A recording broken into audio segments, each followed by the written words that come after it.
Olá, sejam bem-vindos a mais uma aula de Direito Internacional. E hoje vamos falar um pouquinho sobre domínio público territorial. Então, vamos falar um pouco de Estado e território. Estado com território não reconhecido. Então, são temas aí da aula de hoje. Importante ainda que estamos falando de direito internacional público, ok? Então, o Estado, que é um sujeito de direito internacional, ele se divide em três elementos fundamentais e indispensáveis à sua formação como Estado. O primeiro elemento é a população composta de nacionais e estrangeiros. O território, que é justamente os limites territoriais desse Estado, deve ser geograficamente delimitado, com postos realmente ali que vão demarcar essa fronteira com os outros países, então, o território, e o governo, que vai se efetivar por meio de um regime presidenciável, parlamentarismo, presidencialismo, Então, vamos parlamentar ou vamos presidir? Então, terá um presidente ou um primeiro-ministro?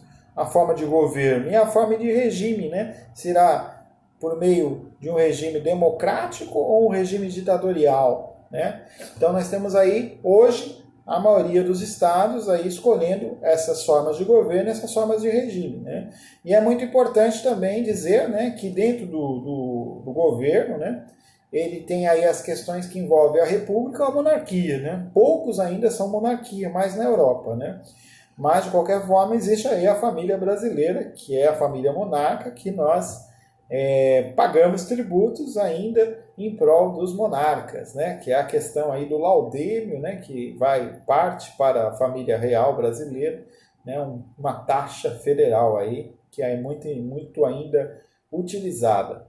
Mas voltando para o direito internacional, o Estado, pessoa internacional plena, é aquele que possui soberania. Nós já falamos de soberania. Então é importante o conceito do Francisco Rezec. Francisco Rezec nos dá o conceito de perspectiva externa do Estado. A perspectiva externa do Estado, Francisco Rezec define que o Estado, sujeito originário de direito internacional público, ostenta três elementos conjugados: uma base territorial, uma comunidade humana estabelecida sobre essa área e uma forma de governo, não subordinado a qualquer autoridade exterior. Isso é o ponto importante. Conceito de território, então, exerce aí sua jurisdição. O limite terrestre, o mar territorial, o espaço aéreo. Então, temos que pensar, o território não é só terrestre, tem aí o mar territorial e o espaço aéreo. É o território daquele estado. O espaço aéreo, o espaço marítimo, também fazem parte do domínio público do território do estado, país, ok? E aí, fora desses limites de território aéreo ou marítimo, nós temos o domínio público internacional, que são as águas internacionais e o espaço aéreo internacional, ok? Então, existe aí um domínio público internacional, sim, quando não pertence aos Estados-países, pois aí será do domínio internacional. E aí nós estamos falando de mar, rios, espaço aéreo, espaço sideral, continentes. A Antártida, nós comentamos, A Antártida, ela não pertence a nenhum território. É um domínio público internacional, onde os países podem lá ter uma demarcação para fazer suas pesquisas, mas não pertence a nenhum dos países. Eles vão demarcar lá a Antártida para fazer pesquisa, tá? Não pertence a nenhum país. Domínio público é internacional da Antártida, Então, o mar também tem domínio público internacional, que é chamado de águas internacionais. Então, o domínio brasileiro, de águas brasileiras, tem um território que chega lá a um alcance do mar territorial, que é 12 milhas. Aí temos a Zona Econômica Exclusiva, Z, que chega a 200 mil milhas. E aí temos a plataforma continental. Além da plataforma continental, aí já são águas internacionais. Tá? Então, muito importante essas considerações, porque aí as águas internacionais têm normas da OMC que permitem você pescar em águas internacionais. O Canadá pesca em água internacional, sabiam? Porque não consegue mais, em seu domínio marítimo, pescar o peixe que é fruto justamente de uma atividade econômica rentativa, para o Canadá. Então vai buscar atum em águas internacionais, por exemplo, o Canadá. Então aí nós estamos falando da Convenção das Nações Unidas para o Direito do Mar, celebrada em Montego Bay, lá na Jamaica, em 1982. onde estabelece o mar territorial, a zona econômica exclusiva e a plataforma continental para todos os estados e países, né? No caso do Brasil, 22 quilômetros aí o mar territorial, né? Vai atingir aí algumas ilhas, né? São chamadas de 12 milhas náuticas, né? E a zona econômica exclusiva, 200 milhas náuticas, segundo a Convenção das Nações Unidas aí sobre o direito do mar. Então, na zona econômica exclusiva tem muita plataforma de petróleo, aqui no caso do Brasil, que pertence ao domínio marítimo brasileiro e fica lá explorando a riqueza no Brasil. Quando descobriu, né, o campo lá, a Bacia de Campos, Bacia de Santos, né, Bacia de Tupi, elas ficam na zona econômica exclusiva, que é domínio marítimo do território brasileiro. Tá? E os navios? Os navios geralmente têm uma bandeira, né? Então tem essa história, né? Então, o que é um direito de passagem inocente? É uma permissão de passagem da embarcação pelas águas territoriais sem perturbar a paz, a ordem e a segurança do Estado. Em termos práticos, é definida como contínua, rápida e ordeira. Então, navios estrangeiros encontrados no mar territorial gozam do chamado direito de passagem inocente, ao qual o Estado costeiro deve abster-se de exercer jurisdição civil ou penal, porque no navio vale a jurisdição da bandeira do navio, tá? Navios em alto mar sujeitos à jurisdição do Estado cuja bandeira arvora, ok? Então, como se aplica o direito de passagem inocente para submarinos em águas territoriais? Isso é interessante, né? Me faz lembrar o filme Fúria em Alto Mar. Já assistiram Fúria em Alto Mar? Filme legal, para quem gosta de assistir um filme e ficar tenso, de ação, é um filme muito legal. Fúria em Alto Mar, recomendo. Gente, lá na Convenção de Genebra, no artigo 14, item 14.5, diz que os submarinos são obrigados a navegar à superfície e a arvorar o respectivo pavilhão. Então, ele tem que navegar, né, à superfície e arvorar o respectivo pavilhão sempre que pedir o direito de passagem inocente em águas territoriais que sejam de um outro estado-país, de um domínio marítimo de um outro país. Isso está previsto na Convenção de Genebra, em 1949. Okay? A lei complementar aí brasileira, a lei 8617/93, estabelece no artigo 7º o que é a zona econômica exclusiva. Então, a zona econômica exclusiva no Brasil, a lei 8617/1993, diz lá: estão nas zonas econômicas exclusivas do Brasil os direitos de soberania para fins de exploração, aproveitamento, conservação, gestão de recursos naturais, vivos ou não vivos, das águas sobrejacentes ao leito do mar, do leito do mar e seu subsolo, no que se refere a outras atividades com vistas à exploração e ao aproveitamento da zona para fins econômicos. Ok? Essa é a definição da zona econômica exclusiva prevista em lei 8.617 de 1993. Como vocês sabem, a Constituição, lá no artigo 20, inciso 5, diz lá, né, que são bens da União os recursos naturais da plataforma continental e da zona econômica exclusiva, definida aí na lei 8.617 de 93, aí no artigo 7º. Acabamos de ver. O domínio público internacional do mar, então, atinge aí as questões do pré-sal, como abordamos em aula, faz parte da zona econômica exclusiva. E os rios internacionais? São aqueles rios navegáveis que cortam mais de um estado do país. Tem muito na Europa, Rio Sena, né?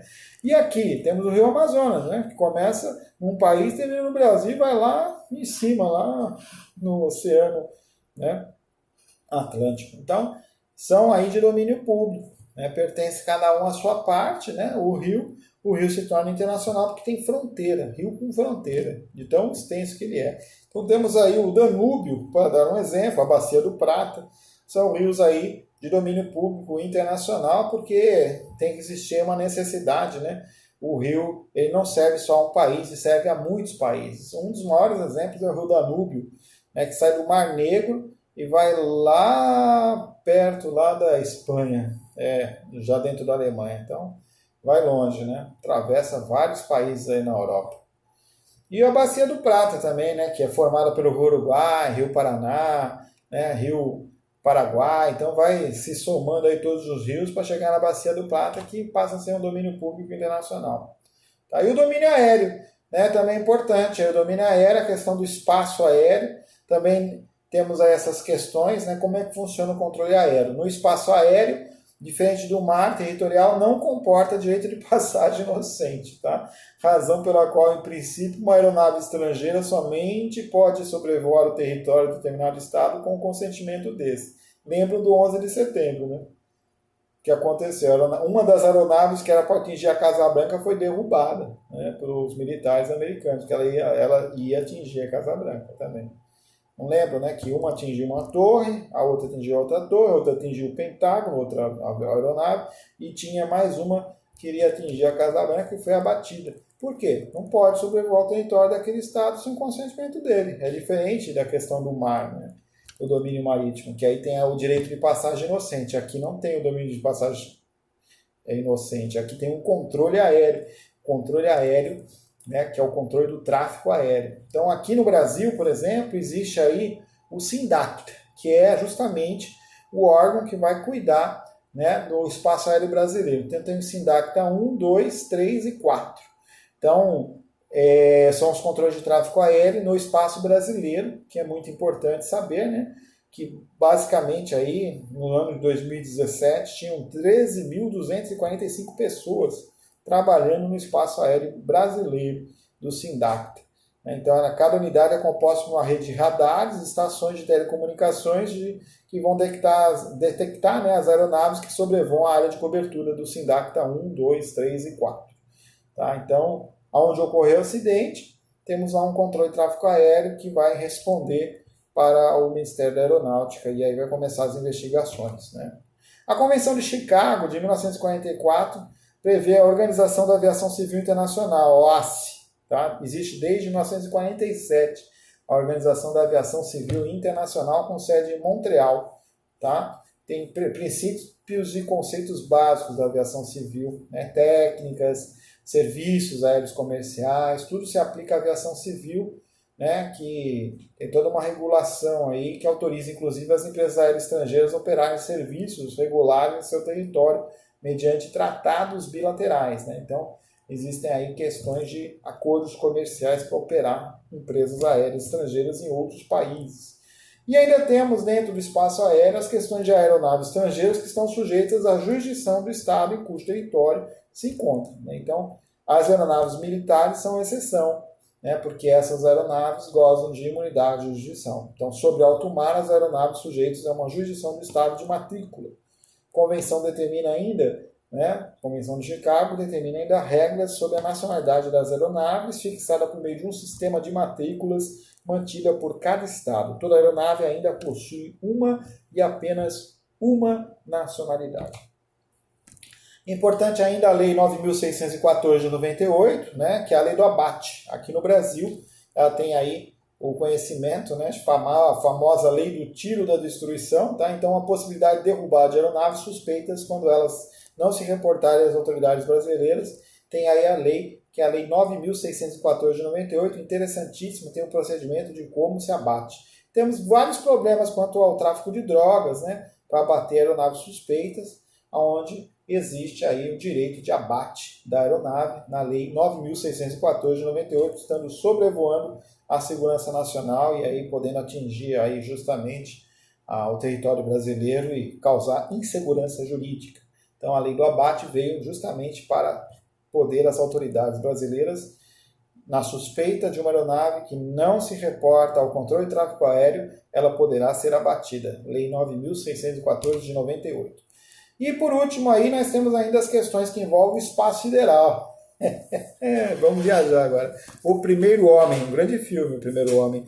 Gente, o espaço cósmico, o espaço exterior, o espaço extra-atmosférico, o espaço sideral, ele é do ponto de vista jurídico, né, muito pouco tempo, né, ainda de pouca legislação, mas existe aí o Estatuto do Astronauta. Gente, no direito internacional existe o Estatuto do Astronauta, é uma norma dentro do espaço sideral. Inclusive tem amigos que fizeram sua dissertação de mestrado em direito internacional e fizeram aí sobre o Estatuto do Astronauta. É interessantíssimo, justamente vai regular aí as regras, né? Vai estabelecer as regras do astronauta no espaço sideral. Então, o espaço sideral, lembrando, né, que ele vai além, né, da mesosfera. Tá? Lá na ionosfera começa o espaço sideral. Tá? Então, o uso do espaço sideral é disciplinado em direito internacional pelo Tratado sobre Princípios Reguladores de Atividades dos Estados e da Exploração do Uso do Espaço Cósmico, em 1967. Tem esse tratado. Inclusive, a Lua e demais corpos celestes fazem parte aí desse tratado de 1967. Outros tratados que regulam este campo de aplicação do direito internacional é o Acordo sobre o salvamento de astronautas, restituição de astronautas e de objetos lançados ao espaço cósmico, que é do cósmico, né, que é de 1968, a Convenção sobre Responsabilidade Internacional por Danos Causados por Objetos Espaciais, de 1972, o Acordo ainda regula as atividades dos Estados na Lua, e ainda em Corpus Celestis, de 1979. E a Convenção relativa ao registro de objetos lançados ao espaço cósmico, que é de 1974. Aí nós estamos falando dos satélites, né? Então tem uma convenção que você tem que registrar nessa convenção o lançamento de objetos espaciais obviamente, ao espaço sideral, que é o espaço cósmico. Então é uma legislação internacional de 1974. Tá? Então o espaço sideral também tem aí legislação própria. E o Ártico? O Ártico é um oceano coberto de gelo, percebe?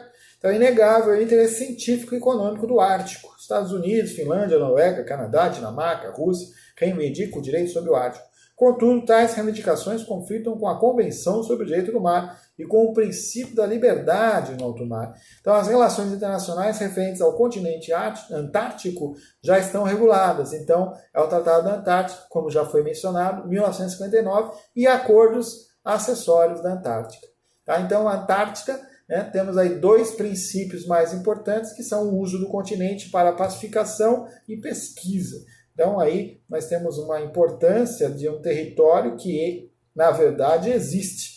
Né? O gelo que cobre parte da Antártida é um gelo que não corresponde, né, de forma igual ao território, mas se derreter tudo, ainda vai sobrar um espaço, tá, territorial na Antártida. Muito interessante aí os seguintes países que possuem reivindicações territoriais aí na Antártida.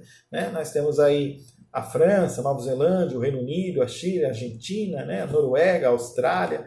Né? Então são países aí que têm interesses e que fazem exploração de recursos minerais, exploração de pesquisas que podem ajudar aí no desenvolvimento econômico do mundo. Né? E diante disso existe lá as questões que envolvem os recursos minerais antárticos, de Madrid, de 1988. É uma convenção que regulamenta as atividades sobre recursos minerais que possuem lá na Antártida. Tá? Muito importante. E o Estado não reconhecido, para a gente fechar na sala de internacional. Então, o Estado não reconhecido, por exemplo, República de Kosovo, novamente, é um exemplo clássico. Né? Esses Estados não reconhecidos não têm território, não têm soberania, não é reconhecido o território. Então, justamente aí não pode participar de Olimpíada, nem pertence à ONU. Né? Então, nós temos aí a falta de legitimidade e sua efetividade como sujeito internacional, que é justamente a falta do reconhecimento dessa soberania. Ok? Então, temos aí, né, o exemplo da República de Kosovo, né, para a gente encerrar a nossa aula aqui. Ok? Até a próxima. Abraços.